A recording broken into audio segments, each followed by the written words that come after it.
Welcome, everybody, to this month's August National Real Estate Trends Update. I'm Nick Elder with Ironton Capital, and I'm joined here by our CEO of Ironton Capital, Brent Geyer. Brent, thanks for joining, man. Appreciate it. Hey, thank you for having me. All right, guys, quick note from our attorney. This is a real estate trends update call at the end of the day.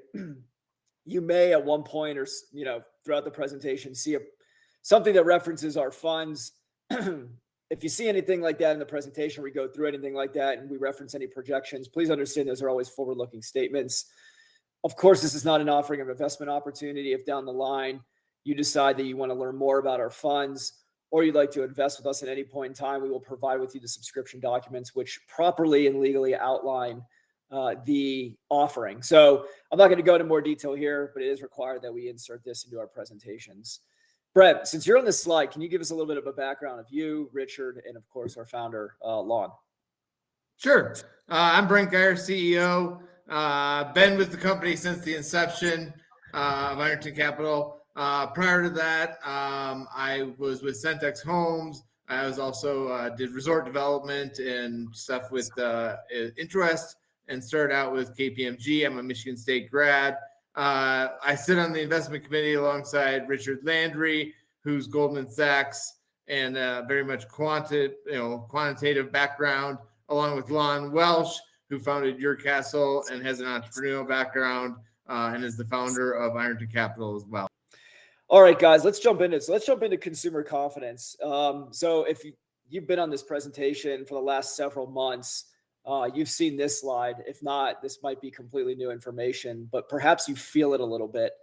To no surprise, consumer sentiment, we're at historic lows, but we're starting to see a little bit of a trend upward. So this is data taken from the University of Michigan's index, which closely watched and gauged how people feel about the economy. So the important story here is the reversal on the right side of the chart, really on the far bottom right corner, if you look very closely. There's been 3 straight months of improvement since the low that we had a couple months ago. So as you know, market cycles are driven by as much by feeling as by the fundamentals within the economy.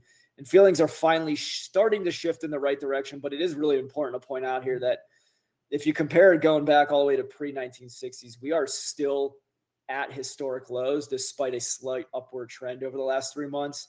So at the end of the day, consumers, yes, we've seen an upward trend, but on average over the last, 60 decades, we're still at historic lows from a consumer sentiment standpoint. So when it comes to real estate, really taking the last slide and breaking it into 2 specific questions that people are asked, whether you're a realtor on the call or you're an investor, whatever your situation may be, is now a good time to sell? And is it a good time to buy? Brent, what do you think? It's definitely a great time to buy. Yeah. I would agree. So though we've seen both lines are down, obviously going back to 2021, the peak real estate years, obviously it was a great time to sell then. People still thought it was a great time to buy, probably because interest rates were at all-time lows. So they were able to afford the home that they were willing to purchase. But what really, as we've seen the interest rate environment dramatically shift upward, we can see how that has translated to overall consumer sentiment when it comes to buying or selling a home. So sellers right now, less and less are saying it's a good time to sell, and less, of course, are agreeing that it's a good time to buy. To go back to Brent's answer, I would agree that at the end of the day,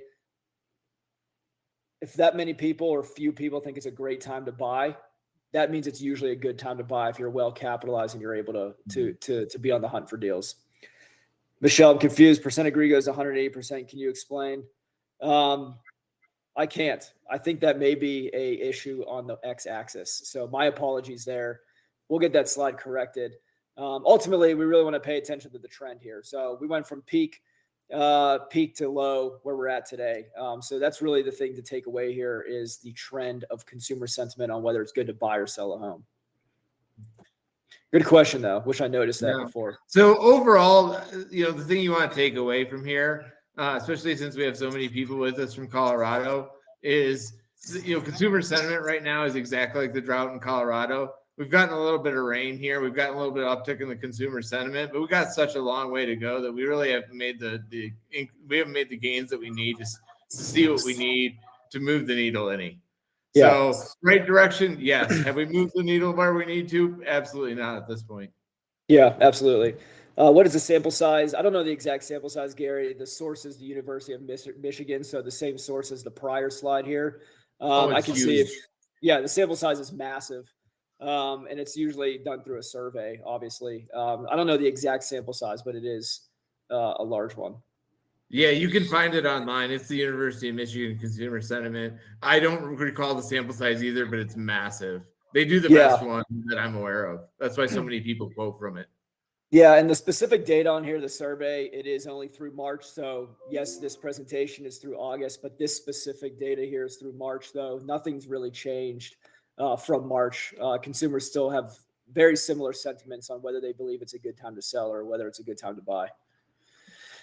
So what we're also seeing is GDP growth is decelerating a bit. So obviously, we're not professional economists here.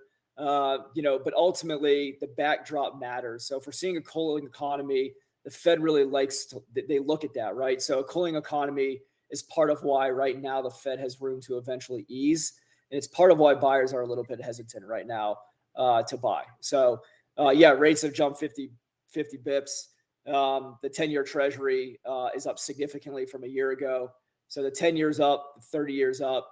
I think the overall sentiment too is that the Fed is likely to increase rates overall. That ultimately, that's also why we're seeing economic growth slowing down. People don't really know what to do. They're not spending money. They're unsure about their positions, from a career standpoint and a job. So that's all contributing to what we're seeing here. So payroll growth is also slowing month over month. So this is taken from BLS. So fewer new jobs obviously means fewer new household formations and a more cautious buyer pool in the short term. But it's also one of the data points the Fed is watching closely on the path to future moves here. Brent, any comments? No, you're right on. I mean, this is all why everyone's hesitant. Yeah, exactly.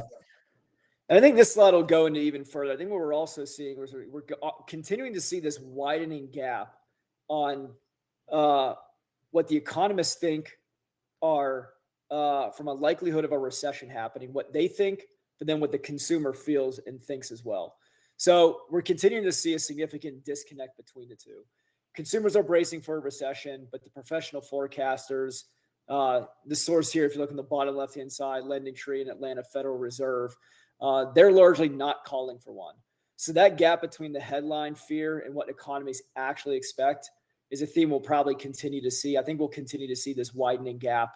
Ultimately, 2 in 3 Americans think a recession is coming, but apparently the economists don't seem to match that same ratio. So overall, people think, they're going off their own financial situations and how they feel about it in the economy. So they're making decisions based on just their overall sentiment and how they feel.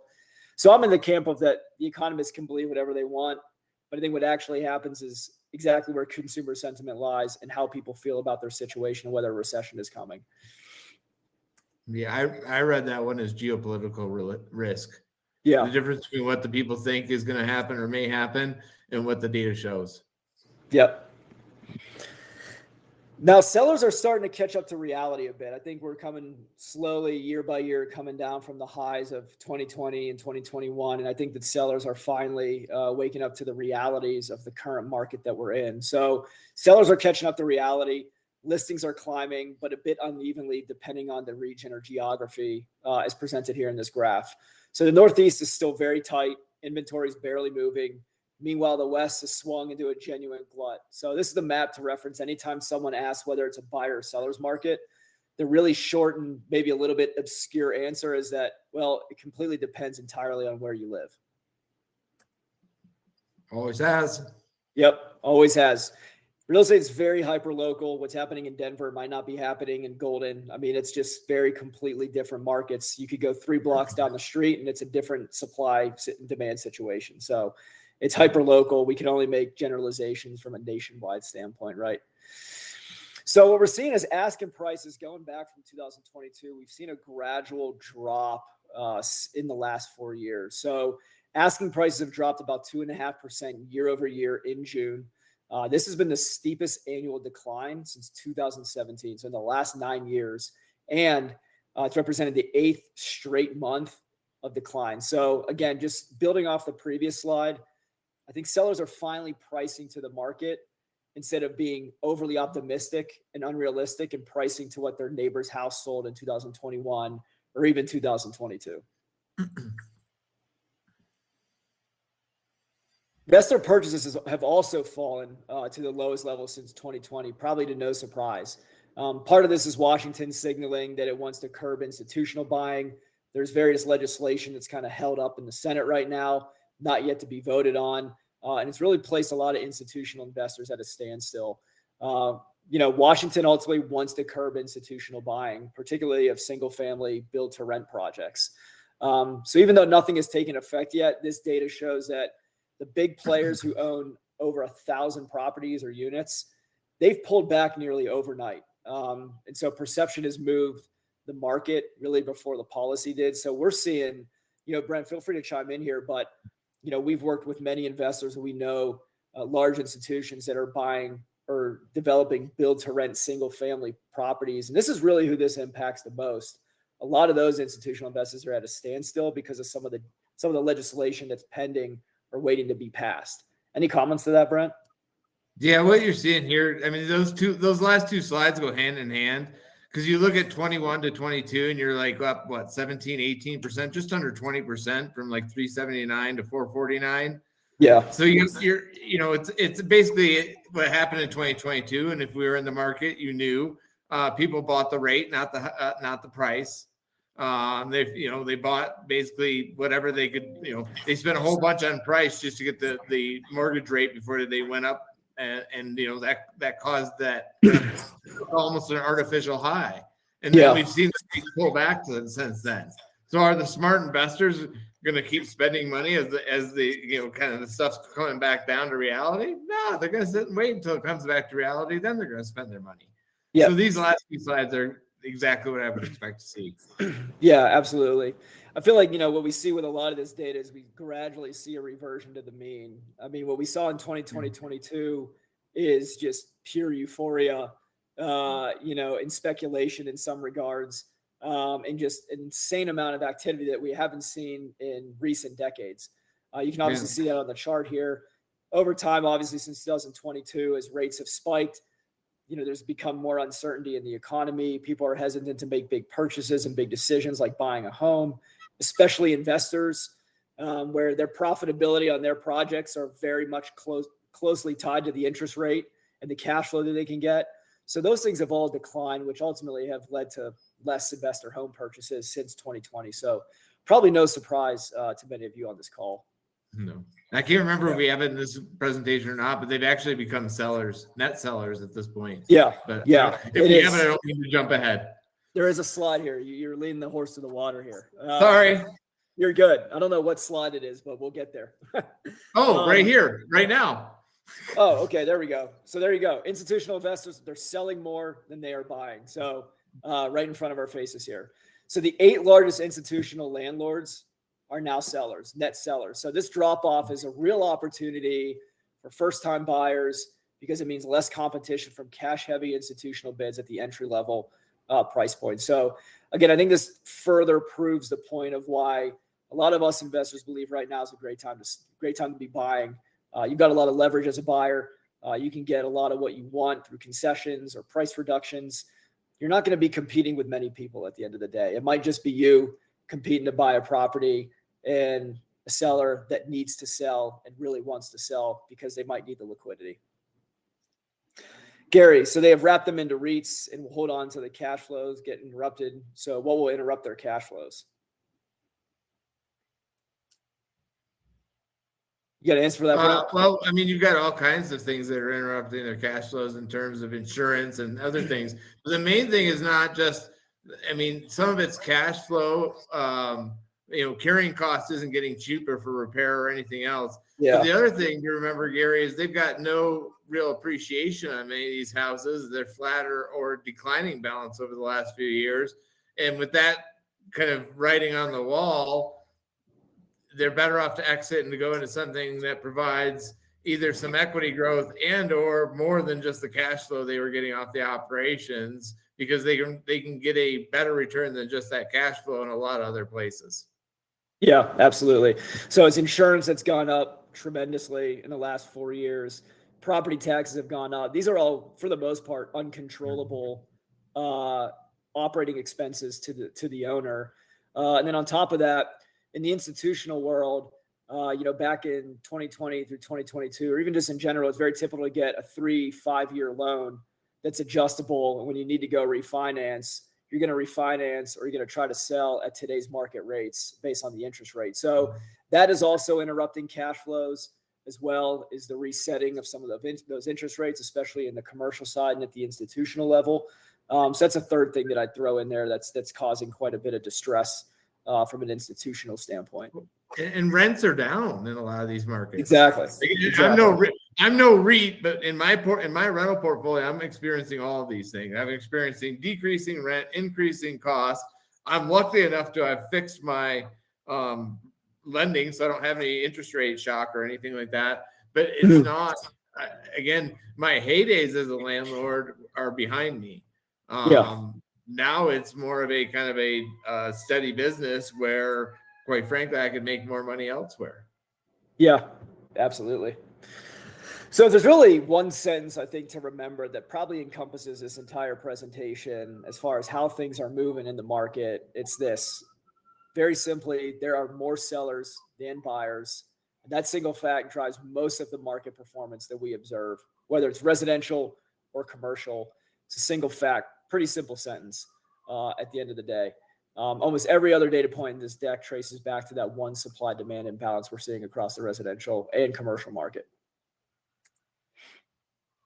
So even the most optimistic folks that you could possibly expect to give us their estimates on where they believe the market's going to go, the National Association of Realtors, even they've reduced their sentiment. So they always tend to be the most optimistic voice in the room. Obviously, they've walked back their forecasts, as we can see. Currently, they're expecting existing home sales to go down. Mortgage rate, they're expecting to remain consistent or go up a little bit. So overall, I think that when the trade association representing agents gets more conservative, I think that should all tell us something. Looking at inventory's been rising for 4 straight years. So both nationally and here in Denver. So the nuance matters here. Nationally, we're still well below the pre-COVID peak, which gives some pricing support. Locally, Denver inventory is already 40% above pre-COVID levels, which is exactly why we're seeing more local pricing pressure than the national numbers might suggest here. Now, ask a seller what they would expect, and 80% will tell you that they still expect to sell their house at asking price or better. So the next slide, I think, is really the reality check here, which shows that there's a growing share of homes that are selling below asking. So this is really, if you're an agent on the call or if you're an investor trying to sell a property, I think this is your pricing strategy talking point with your clients or with your buyers. Pricing right the first time drives more showings and more competition. Of course, if you overprice, your time is just going to be extended, and it's going to force you to take a much larger price cut over time if you're not driving demand to the property. And so this slide right here simply shows that the longer a home sits, the bigger the eventual price cut. You can see it really starts to have a falling effect once you get to over 120 days. This is an example of a house that was listed at $400,000. Within the first 2 weeks, you would expect it to go down to 380. By the time you're on the market for 6 months, you're already down to 344, taking nearly a $60,000 price decline from your listing price. And that's just on a $400,000 listing. So really the point here is that pricing it right from day one is the take home here. And you really want to get that right, because the last thing you want is to be on the market for 3 months, 4 months, 5 months, or even in the worst case scenario, longer than 6 months, because you'll be certainly not getting the price that you're wanting to get from the start if you're going to be sitting on the market for that long. So homes are taking longer to sell. So days on market are stretching out. So far in 2026, this is taken from Realtor.com nationwide. We're at about 652 days on market, so up a little, just a day from 2025. But again, you want to look at this on a 5-year trend. 2020 into 2021, days on market dropped by half. And then we started to see a decline a little bit more into 2022, and then a gradual increase as the Fed started hiking interest rates and as the interest rates on 30-year and 10-year notes begin to increase as well. I would guess this is probably going to be pretty consistent. I think for as long as interest rates are stagnant, which I think most people believe that to be the case, maybe they'll go up a little bit. I'm not quite sure if we'll see relief, but I think it's best to assume that we might be in this higher interest rate market for longer, and we might expect to probably see homes continuing to sit on the market a little bit longer as well, much like we're seeing in 2026 already. I see this more as a return to average. You got the two bunker years in 2021, 2022, followed by the kind of the pause years after that, where everyone kind of held their breath, figured out what they were going to do. And then by 25, life starts happening again. They have to sell, and we're back to normal. We're right at the average, right? Pre-COVID, normal, at least. Yeah, pre-COVID, like 2020, 2017, 2018, 2019. I mean, we're right at that average with 52 days on market. The outlier is obviously 2020, the mania of the real estate market in those years, coming down to 2021 and into 2022. So I agree. I think, again, like we were saying earlier on a previous slide, we're getting back to normalized levels. It's a reversion to the mean from the mania that happened in 2020 and 2021. Yep. Marie, historically speaking, we do not have high interest rates right now. No. I believe we don't have that slide here. We don't, but we do have a slide here that shows the housing price to income ratio. And that really, I think, is the primary data point to be paying attention to. Historically, we don't have high interest rates, but still homes have never been more unaffordable than we're seeing right now. We're actually right at the very first interest rate I ever got. Well, actually, we're below it. My first interest rate, I think, was 7.25%, if I remember right. Wait, I won't date you, Brett. I was going to ask what year that was, but I'll hold off. And at the time that was low for the time, but it's really closer to average. And right now we're pretty close to average. 1998 we get 7.25% interest. Marie may have bought a house about the same time I did. All right. So, and then Gary, I think Denver is 34 days on market. We're talking about national trends with the 52. Again, great questions. Thank you so much for participating in the conversation. Makes it so much better for us and the rest of the group. Yeah, thank you guys. Especially some of these data points you're throwing in here we don't have in the presentation. So, if you've got something to throw in, please continue doing what you're doing. Yeah. So Marie's 100% right. Nick, you're 100% right. It is the price. Again, that price run up with the combination of kind of an average interest rate just as a high cost for everyone right now, especially when you talk about groceries and the other inflation that went into it. Yep. Move on. Yep. So putting it all together, it's no surprise more homes are selling at a discount to list price. And really that's a cumulative effect of everything that we just walked through. More inventory, cooling confidence and sentiment, and longer market times. I'm going to skip through this slide. So what we see here on this slide is regionally, it's really a tale of two markets. And it looks like Pittsburgh, PA, and Memphis, Tennessee kind of split it right down the middle here. But we see on the far left side, we see the Rust Belt is doing the best. Sun Belt is doing the worst. I'm always surprised when I see this. You can see Denver highlighted there. We saw about -3% year over year home price growth from April 25th to April 26th. Actually, this is updated in June. And then Milwaukee, Wisconsin, kind of a surprise there for me. I always see Cleveland on here too. You've got Hartford, Connecticut, Buffalo, New York on the left-hand side that are seeing some of the highest price appreciation. And on the very far right side, you've got Austin, Texas, Dallas, Texas, seeing some of the largest decline ultimately in the market. Marie, Milwaukee is your hometown. Maybe you see that. Are you seeing that, Marie? Are you seeing price appreciation?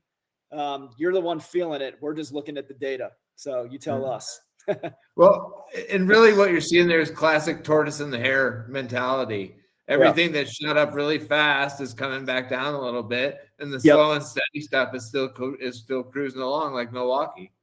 Yep, so.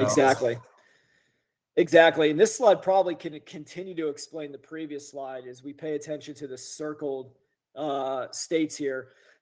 So 17 states now have more inventory than before COVID. And not surprisingly, these are also the largest. Those are largely the same states seeing the weakest price appreciation inventory. Inventory and price rate are closely linked, of course. So the ones that are circled here, we've got Illinois and Connecticut. You see Illinois is down 65% in inventory year over year. Connecticut is down 72%. Probably to no surprise when we look at this graph, we see Hartford, Connecticut seeing about little over 5% annual price depreciation. Chicago, Illinois, very similar. So to no surprise there. Colorado, Washington, Tennessee. You see Colorado is up 37% in inventory. To no surprise, that is representing the negative 3% year-over-year price decline as well. So a lot of West markets here, we're seeing excess inventory, maybe with the exception of California, of course. Well, most of these markets are compared to a low year. So, we're up. You can use statistics to prove anything. We're up 36%, but we're, still relative to anything that we saw during the Great Recession or anything, we're way, way low. Like 50% of anything you would have seen during those time frames. Yeah. At least. Yeah, so this is the same story sliced a different way, much like the previous slide, but really comes to the same hypothesis that we were just talking about, really. And that's that the softest price performance is concentrated exactly where inventory has built up the most. So it's not a coincidence. It's just basic supply demand playing out state by state here. Yep. All right. Will prices drop? Well, let's see. Who knows? But that's the national residential picture. So let's dig into the mechanics of how all of this works. All right. So population growth, if we look at slide 31, has slowed to 0.5% in 2021, driven mostly by a sharp pullback in immigration. So what growth there is remains concentrated really in the South and Mountain West. That's worth knowing if you have a client that's asking where the demand is still the strongest across the United States. Now, the average first-time homebuyer, this is amazing because I feel like even just 6 months ago, it was a little bit younger than 40, but it's pretty astonishing to see that today the average age of a first-time home buyer is nearly 40 years old. I think that's a pretty wild statistic. It wasn't that long ago. We were in the mid-30s. And when I say not that long ago, I think it was maybe in the last year to 2 years that the first-time home buyer was around 35, 36. Right. Of course, in other markets, I mean, it's even, I don't know, it might be even higher. I don't know. But that, I think, is an astonishing statistic that really speaks again to everything that we've really said leading up to this point. Outside of a handful of affordable outliers, of course, like Detroit, you need at least a six-figure household income to buy in most cities today. That is a massive headwind and affordability challenge on the demand side that is not going to go away quickly. I think the only thing that can really fix that is a huge drop in interest rates.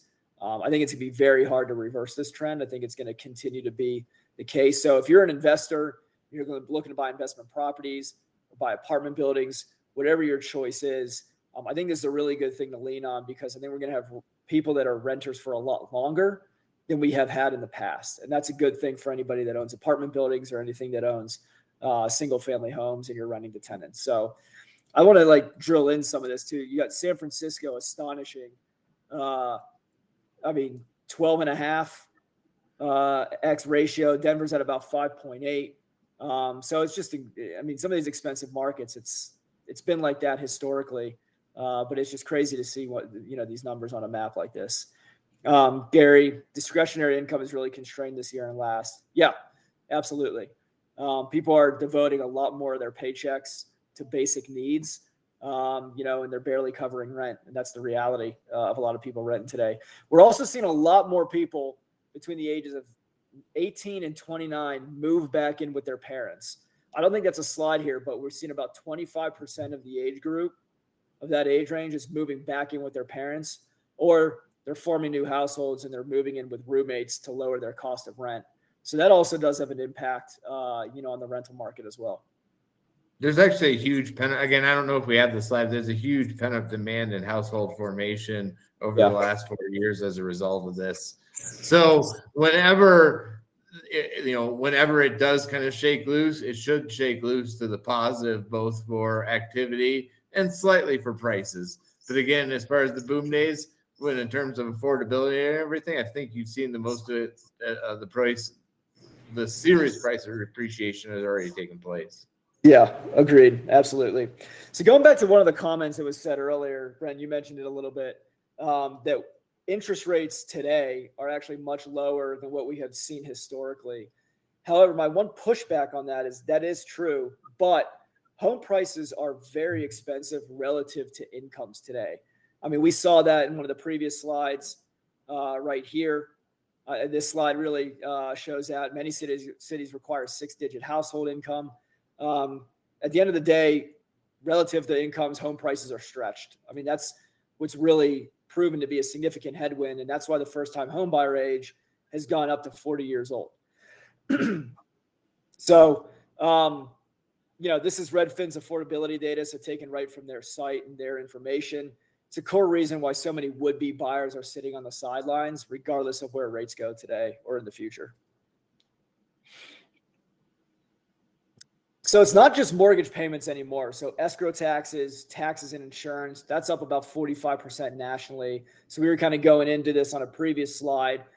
Investor purchases are slowing down. And there's a lot of other things other than just the interest rate that have an effect. And that's continuing to see increases in taxes, increases in property insurance. And as we saw from 2019 through last year, monthly escrow costs, of course, which include the tax and insurance, are up nearly 50% in those years. That all has a significant impact on cash flow and affordability, whether you're an investor or whether you're a first-time home buyer. These are all headwinds that we will likely continue to see in the foreseeable future, and obviously headwinds that have impacted us greatly over the last 5 to 6 years.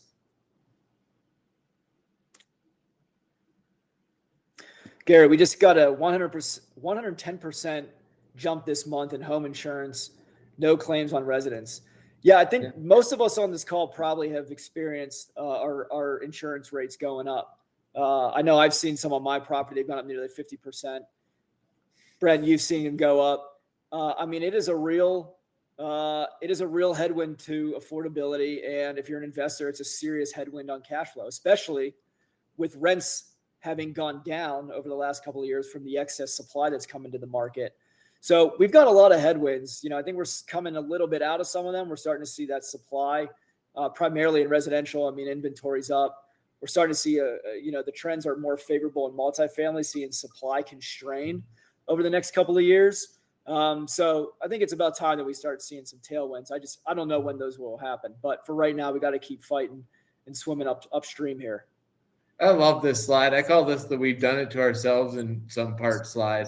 Because this is really, it's totally true, because people talk about how cheap it used to be to buy a house, but the houses were so much more simple back then. Yeah. Sorry to jump in and steal the fire. No, this is perfect. This is perfect. No, this is good. I think this is true. I mean, a lot of it is self-inflicted, right? A lot of that affordability squeeze is self-inflicted. I mean, what we expected from a starter home has changed dramatically. We all of a sudden we need 1,300 more square feet. Of course, if you have a family and you're having kids, that's maybe valid. That's probably valid. We went from needing 3 bedrooms and 1 bath to 4 bedrooms and 2 to 3 baths. So our expectations have gone up, and obviously it costs a lot more money to construct a home that meets today's expectations. But at the end of the day, like, it's expectation creep. Some of it is a little bit self-inflicted. So, maybe we have ourselves a little bit to blame, Gary, truth is the Fed caused this whole price imbalance back in 2021.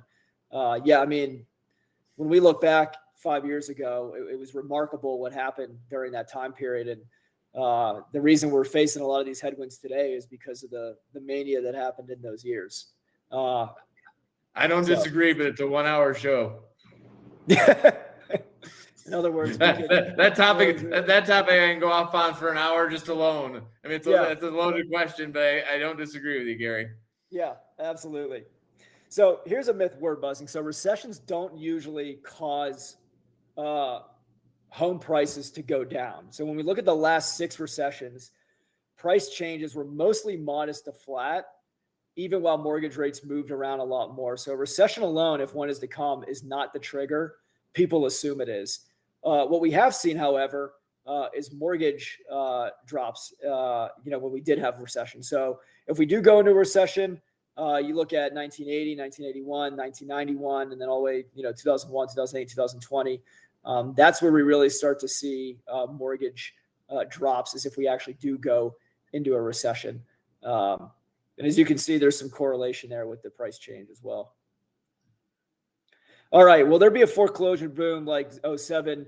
The very short, pure, and sweet answer to that is absolutely not. Here's why. So looking at slide 38 here, this is the single biggest reason why 2026 looks nothing like 2009. Homeowner equity. I mean, that's it. That's the story. When we compare today's equity position to 2009, when the average homeowner was underwater on their loan, today, most owners have well over 50% equity, and a huge share, as we'll see in the next slide, have zero mortgage at all. Homeowners are sitting on record amounts of equity, like I just said, and 40% have no loan. So if somebody loses their job, or they need to or they're feeling squeezed and they need to get capital out, all they need to go do is go to a refinance, get a lot of that equity out, put a mortgage on it if they have no loan, or they can go to sell, and they can still afford some of the price reductions there, because 40% of you don't even have a loan on your property, and most of you have at least 50% equity. So you've got a lot of cushion built in there, whereas in 2008, 2009, homeowners were upside down. They were forced to sell. They were on adjustable rate mortgages. They had nowhere to go. And so, you're able to get 105% financing on loans back in the day. Today, that's just not the case. So long story short, there's not going to be a foreclosure crisis. Beware of headlines that say mortgage rate or foreclosure rates have doubled. Maybe they've gone to 1 to 2% or 1 to 1.5%, but it's not a meaningful enough increase to have a significant impact like what we saw in 2008, 2009. Brent, anything to add there? No, I mean, again, it's not going to come back for so many reasons. But I don't know if we have the one about permit issues and new build activity, but we just haven't had the new build activity that we had prior to the Great Recession, post-Great Recession. It's been down so much that's part of the reason why the prices have gone up as well. So again, I don't want to get off on too much of a soapbox. It's only a 1 hour show. But there's just a lot that goes into this one. But again, we've got such good equity right now. Kind of the baloney that went on as far as if you had a pulse, they would give you a mortgage back in like 04, 5, 6. That kind of led to that huge fallout. It just doesn't exist anymore. The underwriting standards are much higher now. We've had a good run up in terms of price. As you saw, whatever it was 20 slides ago, the prices have come down slightly, but nothing like we saw leading up into 07, 08, so to speak. And again, I was doing land acquisitions for Centex Homes in 06, 07, 08. That position really, didn't come back in 11, 12. The home builders just completely redid their inventory and didn't build as much. So they never got stuck with as much. Yeah. So the last slide dovetails into this a little bit. Feel free to take a look at your state here, which shows the average homeowner equity state by state here. Nationwide, the average homeowner has about $295,000 in accumulated homeowner equity. So again, homeowner equity remains historically high across the board. And I think this is the single strongest argument against a repeat of the 2008 crash. Ultimately, the fundamentals of who owns homes and how leveraged they are look nothing alike. If it did, you would see me accumulating cash like nobody's business and then spending it like a drunken sailor. It's like I did in 8, 9, 10. Yep. So this slide, we are seeing foreclosure volume tick up, but historically it's relatively small. I mean, this graph probably illustrates one of the best graphs that illustrate the situation here. I mean, as you saw in 2009, 2010, compared to where we're at today, that's why it helps to take a 30,000 foot view and look historically over where we're at. So when you see a headline that says foreclosures are up 30, 40, 50%, take a look at this slide and know that we are nowhere close to what we saw in 2009 and 2010. So I think it's a great slide. I mean, we've seen a little bit of tick up, but we are historically at, some of the lowest lows that we've seen since 2005. Well, let's not forget that they they shut off foreclosures during COVID. You could not do them. True. Yeah. So the reason why those are so low in 2020 and 2021 is because they weren't legally possible. Yeah, that's a great point. Yeah. So, I mean, it was completely compressed. And even after that, do you see this whole resurge of activity? No, you see it kind of going back to where you might have seen it, in 04 or, if this went back, 25 or 30 years, you might see where you saw it kind of in the early aughts, so to speak. Yeah. So this is about as healthy as it gets in my personal opinion. Yeah, exactly. That's such a good point about COVID you mentioned, because I mean, you look at that and you think, wow, I guess if you compare from 2020 to today, yeah, it looks like it's gone up a bit. But I mean, 2020, 2021, they're artificially deflated. It was illegal to go through the foreclosure process because of COVID. So obviously, those numbers are going to be a lot smaller, but they're not true to nature. They're artificially that small because of COVID. So that's a really good thing to keep in mind looking at this chart. So where distress is showing up is really concentrated in FHA loans. So no surprise, those buyers typically put down the least amount of money. You can put down as low as 3%. They're usually the most financially stretched. This is a segment worth watching. It's not systemic, but really this is where we're starting to see more of the distress happening is through the FHA loan segment here. All right. Getting to the end, guys. Great questions. Feel free to keep sending some over. We'll probably finish up a little bit early, so feel free to send over some questions and we'll address them. So here's the expectation gap that if you're an agent on this call that you really need to internalize. A lot of buyers are still anchored to sub 5% interest rates.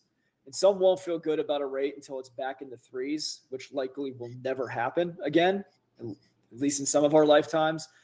So if we're waiting for that to move buyers on the fence, they're going to be waiting forever. So let's talk about what clients can actually do instead, right? We're not going to see the 3% interest rate. I don't know if we'll ever see that again. It probably would be unhealthy for the economy if we saw that again. So I think it's really a good idea as you're talking to your clients or if you're buying properties yourself to set the expectations that we'll probably be operating in today's current interest rate environment for a lot longer. If we do see any downward movement, I wouldn't expect much. I certainly would not expect to see 3% anytime soon, if ever again. So if you're waiting for that or you have a client waiting for that, they might be a renter for the rest of their life, if that's the case. Of course, with buy down rates, like Gary's mentioning here, you'll bring the rates down through a buy rate. So most lending sources are buying down rate at least 1% and sellers are paying it. Yeah, I mean, again, there's more sellers than buyers. And I think sellers are, from their standpoint, they've got so much equity as well, right? We saw that 40% of homeowners don't even have a loan. Most homeowners have at least 50% equity. So if I'm a buyer or if I'm a seller and I need to sell my property and I've got $400,000 of equity in it, I'd probably be a lot more willing to justify buying down the rate down to buy at least 100 basis points or even 200 basis points for the seller if I need to sell that property. So again, I think we'll probably continue to see that, I think, for as long as interest rates probably remain where they're at and so long as equity continues to remain where it's at as well. So 4 in 10 buyers think that rates are dropping below 5% this year. I find that to be, 4 in 10 buyers. So I find that to be interesting. That's a real expectation gap between what buyers hope for and I think what's actually likely. So it's really on us. Or if we're agents, it's on us to really make sure our clients see the realistic picture here. We see 43%, average between 5 and 7% this year. I think that's more likely to be the case. Looks like 16%. So 1.6 people out of 10 foresee a spike to 7% or higher. We'll see. We have seen the U.S. 10-year and 30-year continue to go up. Actually, I just saw today the 10-year hit 4.75, which is the highest it's been in 19 months. So we are seeing a tick up on the, as the bond sell-offs happen, and the 10-year and 30 years are continuing to go up. So some of you sounds like think that we might see 7% or higher, but I'm in the camp of the 43% who think that we'll see rates between 5 and 7% this year. What do you think, Brent? Where are you saying? That 42% in the red, I mean, I think you're more likely to see the $8,000 first-time home buyer credit come back. Like after every single one of these crises, there's always some kind of temporary opportunity that the market presents. In the case of the great financial crisis, it was foreclosures and the first-time home buyer credit for $8,000. And after COVID, it was the low rates and the monetary supply. But again, I'm not going to get off on that soapbox. It's an hour show. Yeah, you're just not going to see those come back. So, God bless you and good luck to that 40 red and the 42. I hope the green, I love your conservative outlook, but I hope you're not right. And I'm with the guys in the yellow. Yeah. Yep. Absolutely. So the experts, and when we say experts, we're talking about Freddie Mac, Fannie Mae, MBA, Wells Fargo. They change their outlook every other day or so, but they're forecasting rates to stay roughly where they are. Nobody credible is obviously calling for a return to 3% rates anytime soon. So that's something worth noting. We can see Wells Fargo, their forecast is that rates will go all the way into 2027, second quarter, end up at 6.2%. Fannie Mae believes 6.3%, and then the MBA, Mortgage Bankers Association, that is, believes it'll be about 6.5% by around this time next year. We'll do back in Gary. So Gary's getting into QE events, again, I'd love to get to that discussion. You may be right. That would certainly help things a little bit. We'll just have to see how it plays out. I don't see them going about 7. But again, we could sit here for much longer. We could be here all night on this topic. I love this topic. Yeah. Well, yeah, absolutely. So, for over 50 years, going back to 1971, the 30-year mortgage rate has tracked the 10-year treasury with a very consistent spread, averaging around 176 basis points or 1.76. So mortgage rates, they're not set in a vacuum, and they tend to move with treasury yields, as we see here.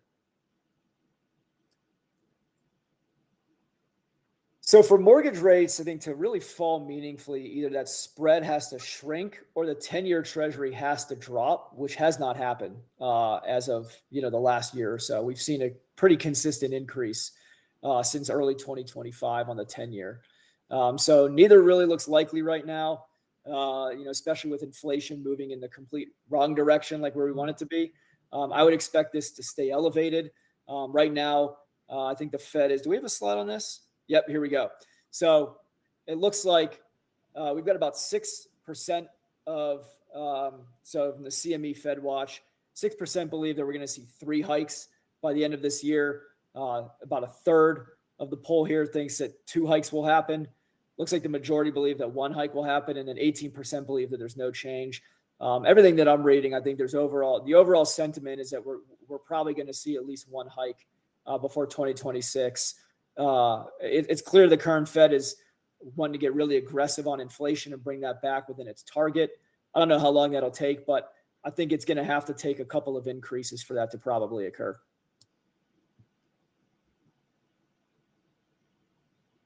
All right, guys. Well, we've got 10 minutes left. Our founder, Lon, Brent, I think you helped Lon write this book as well. But we just came out with a new book called Shelter Your Portfolio from Volatility. We go into a lot of information and details about how you as an investor, if you're somebody with a lot of stock market exposure or real estate exposure, those two industries and markets tend to move under very similar macroeconomic conditions. So if you want to learn something about some potential investments that are uncorrelated to those two industries, this book goes into that. It's very educational, great book. We just came out with it last week, so we're happy to send you a physical copy, or you can also go to this link right here and download the PDF. So definitely look forward to you guys, reading it and hopefully sharing some of your feedback on some of the things that you learn. Brent, anything you want to add before we wrap up here? No, it's a really great book. Yeah, it is. You should definitely read it. So I had a lot of fun. Again, you're right. I had a lot of fun writing it with Lon, and we had some really great discussions and some great perspective there on how to diversify your portfolio, and specifically through uncorrelated assets. which has been a focus for he and I and many of us. And again, it was a fun discussion and a great book. Yep, absolutely. Similar to the discussion here. And again, I love all the questions. I would kind of like to take the bait, but we would have been here all night on a couple of these. Well, we made good timing. So, guys, we've got about 7 minutes left. We've got some time. So, happy to sit here for 5, 6, 7 minutes here until 7 o'clock Mountain Time and answer any questions you have. So feel free to send them on over. If not, then we'll let you guys move on and enjoy family time and dinner with your family. So, but we'll take a couple extra minutes here. And thanks to Marie and Connie. I saw you guys both from Wisconsin. I'm from Michigan. So love seeing the Midwest connects on here. Yep. All right. Well, seeing some people sign off. So guys, thank you so much for giving us your time. Oh, here we go. What's it take to do the medical fund to start? Gary, how about let's do this. Why don't you shoot me an email? Nick@irontoncapital.com. Shoot me an email and happy to tell you, chat with you and go through the process to get started. So let's take that one offline, but great question. Any Denver metro area you recommend for income property nowadays? Ooh.